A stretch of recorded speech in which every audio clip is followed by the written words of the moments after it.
Assalamualaikum Sobat Seni. Jumpa kembali di Ruang Seni Marhalim Zaini. Salah seorang pengarang Riau yang kuat beraliran realisme adalah Olly Rinson. Saya akan membacakan salah satu cerpennya yang berjudul Malam Lebaran di Vel. Malam Lebaran di Vel. Senja di ladang minyak. Truk terakhir baru saja melintas meninggalkan jejak yang runcing dan debu yang serak di daun lalang. Lokasi itu kini sepi, hanya desir angin dan pompa angguk yang menderit teratur menyedot minyak. Dari balik semak belukar, Wardi keluar. Baju kaos tampak kerah yang robek di dada kirinya basah oleh keringat. Bibirnya kering karena puasa, sementara keringat bercampur debu itu kini meleleh dari celah-celah rambutnya, terus turun membasahi jenggotnya yang kasar dan tidak dicukur. Ia mengapit tangan anak sulungnya yang baru berumur 7 tahun dan menatap nanar ke ladang minyak. Keadaan anak itu tidak lebih baik dari dirinya. Rambutnya yang ikal kemerahan kotor oleh debu. Ia memakai baju compang camping tanpa alas kaki. Debu yang sudah berhari-hari menempel di situ karena anak itu sudah jarang mandi akibat kemarau yang melanda bulan-bulan belakangan ini. Senja ini ia datang dengan mimpi. Kalau-kalau terbeli juga kembang api permintaan anaknya itu. Pekerjaan itu mungkin lama, tapi ia tidak punya pilihan. Besok hari pertama Lebaran dan mereka tidak mempunyai makanan apapun di rumah. Sudah 2 hari dia mengamati lokasi itu. 2 hari yang melelahkan. Di antara rasa gembira yang bercampur cemas, lokasi itu diketahui orang. Sejak ladang minyak menjadi ladang perburuan mencari besi tua, banyak orang menggantungkan hidupnya di situ. Jadi Wardi mesti bersaing dengan mereka, juga dengan para security perusahaan perminyakan yang tidak segan-segan menyiksa para pencuri besi tua yang tertangkap. Langit merah tembaga. Sebentar lagi azan berbuka puasa. Wardi meraih ransel. Air itu terpegang. Juga gergaji besi yang bisa jadi barang bukti kalau ia tertangkap. Hatinya sekarang risau. Ada bening yang mengambang di pelupuk matanya. Ampuni aku ya Allah, batinnya. Apakah akan engkau terima jua ibadah puasaku ini? Ia bergegas, setengah menyeret tangan anaknya akibat sesak yang membuncah.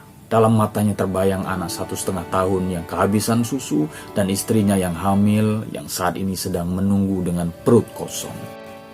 Abah, Wardi menoleh. Rambut ikal anaknya berterbangan di sapu angin. Aku mau kembang api. Kembang api yang banyak seperti punya Muwazir anak Pak RT. Wardi berlutut, menatap jauh ke mata anaknya yang sesejuk gunung. Ladang minyak yang membias di mata anaknya adalah gambaran suram kehidupan mereka di atas tanah leluhur yang kaya raya. Ia mengucek rambut anak itu dan memeluknya di dada. Nanti Abah belikan, katanya. Yang banyak, yang besar. Bahkan lebih banyak dan lebih besar daripada punya Muwazir. Anak laki-laki itu tersenyum dan membesarkan mata. Ia tipe anak laki-laki yang tidak cengeng. Kesusahan hidup telah membentuk karakternya menjadi anak yang terbiasa menerima janji. Ia pun gembira, meski itu cuma janji. Benar ya Abah, katanya. Wardi mengangguk dan mereka melangkah. Angin mendesau, membawa udara kering beraroma minyak mentah yang menyesakkan hidung. Senja hampir malam. Lambat-lambat suara azan terdengar sampai ke ladang minyak yang sunyi. Wardi mengeluarkan botol airnya dan meminumnya seteguk untuk berbuka puasa. Ia kemudian menyodorkan botol itu kepada anaknya dan menangis waktu melihat anaknya meneguk air itu sampai habis karena haus. Hanya itu yang mereka punya, sebotol air putih, air yang didapat dari jatah perusahaan minyak. Karena sumur mereka kering akibat airnya disedot pompa angguk bersama minyak dari dalam bumi. Ia tahu ini tidak adil. Ia dan orang seisi kampungnya sudah memberikan segalanya untuk negara. Tanah-tanah mereka, ladang, dan hutan mereka, bahkan halaman rumah mereka, semua diberikan untuk digarap oleh negara. Tapi setelah ganti rugi yang tidak seberapa itu, mereka hanya mendapat jatah air di musim kemarau. Air yang hanya cukup untuk diminum, sementara mereka memberikan minyak dan air dari tanah-tanah mereka. Setelah tanah mereka kering dan retak-retak karena air buminya disedot, setelah hutan-hutan mereka habis untuk membuka ladang minyak baru, setelah sungai-sungai tercemar dan ikannya mati, setelah mereka kehilangan mata pencarian dan putus harapan, orang-orang itu membiarkan mereka mati kelaparan atau menjadi pencuri besi tua seperti anjing yang berebut tulang di ladang minyak. Besok hari Lebaran, tapi Wardi tidak mempunyai apapun. Ia tahu bahwa ia tidak sendiri. Ada banyak keluarga di tepi ladang minyak ini yang mengalami nasib seperti dirinya. Mereka adalah orang-orang yang tersingkirkan, yang nasibnya terdiam-diamkan. Orang-orang yang bukan merupakan indikator apapun terhadap naiknya produksi minyak yang melimpah, sebab mereka hanya objek, bukan subjek.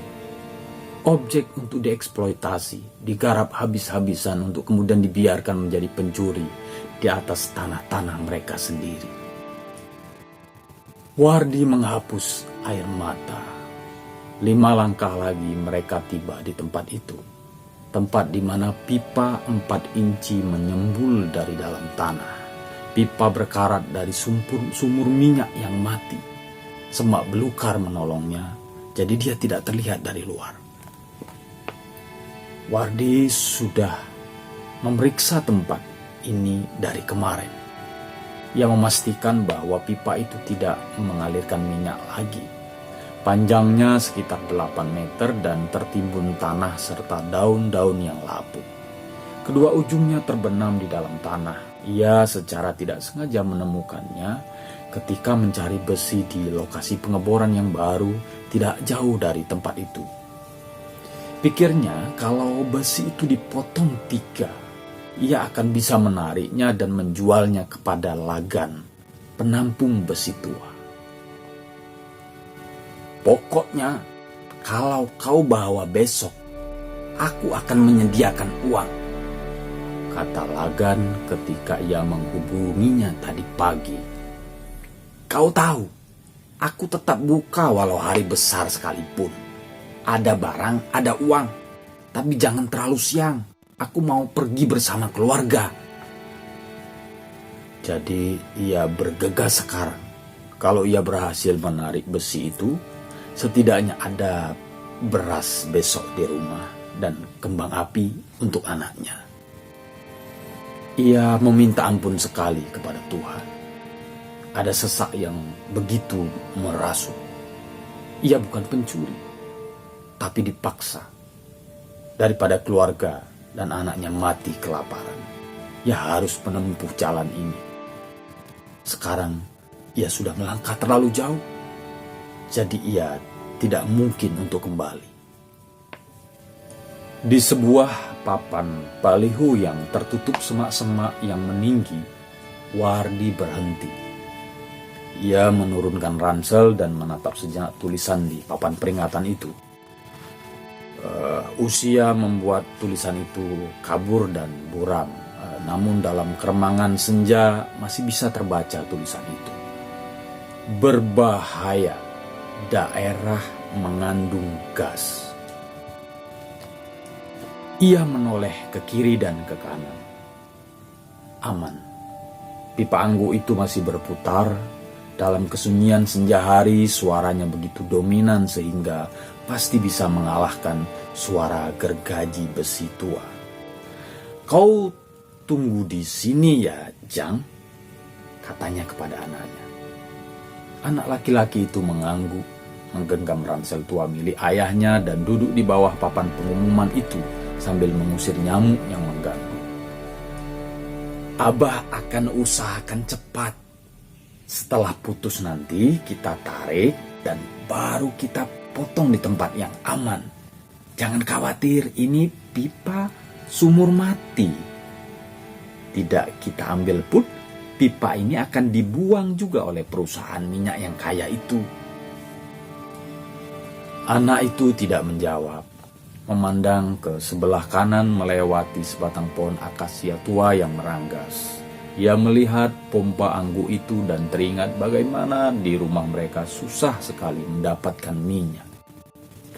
Sebentar kemudian, bunyi pompa itu sekarang ditingkahi oleh bunyi gergaji besi yang sedang memotong pipa.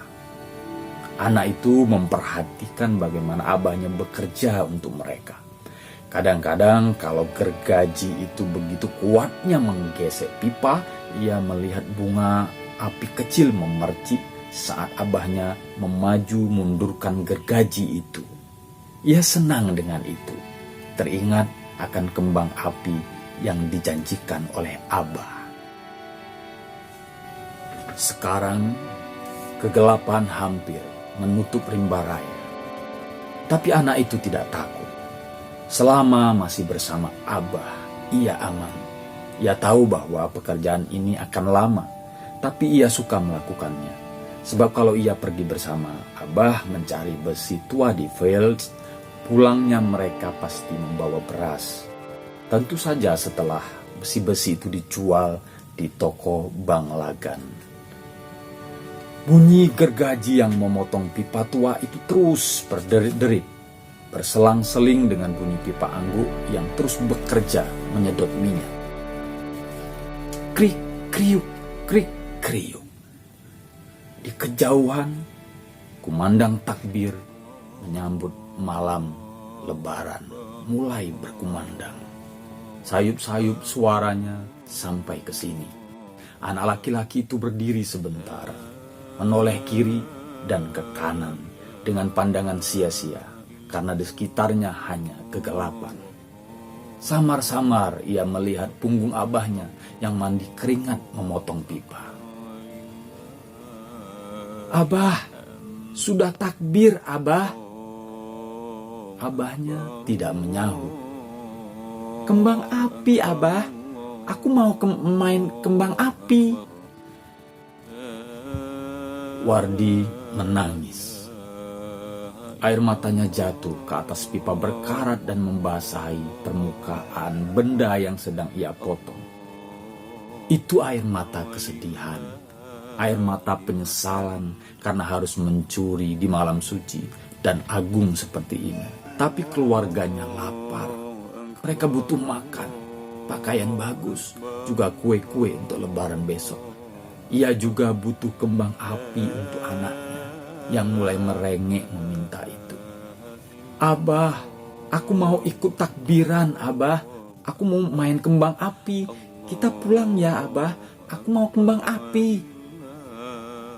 Wardi tidak menyahut.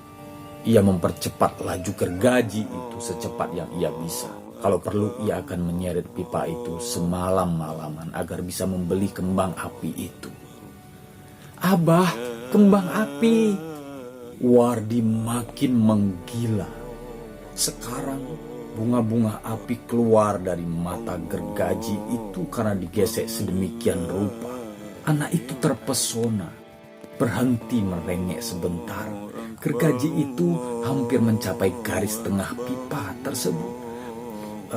Bau belerang menyengat hidung. Ada asap keluar sedikit dari pipa yang sudah mulai terbuka. Wardi tidak peduli, ia terus memotong sampai pipa itu terbelah dua. Bulan keperakan memancar di langit. Suara takbir kian jelas terdengar. Anak itu merengek lagi, "Abah, kembang api." Mendadak Wardi menjadi pusing. Ada bau yang begitu menyengat keluar dalam pipa. Gergaji itu masih terus bergerak, tapi ia terlambat menyadari sesuatu. Ia menatap anaknya sekilas. Mata polos anak itu tidak terlihat di dalam gelap, tapi dia tahu anak itu sedang menangis. Ia melambaikan tangan menyuruh pergi. "Abah, kembang api! Lari, lari, lari!" Suaranya serak. Anaknya masih berdiri, menatapnya lama. Ia hendak bangkit menggapai anaknya, tapi terlambat. Gas berserak. Pipa itu meledak. "Abah!" Anak itu tidak bisa kemana-mana. Ia terjebak. Pipa gas itu segera menyambar lain minyak sejauh yang dapat ia capai. Pompa itu kini terbakar dan juga akan meledak, membuat ribuan kembang api yang memancar ke udara. Dalam air mata keputusasaan, anak itu melihat abahnya datang membawa ribuan kembang api, seperti yang pernah ia janjikan. Lebih banyak dan lebih besar dari punya Mawazir. 10 September 2005. Terima kasih.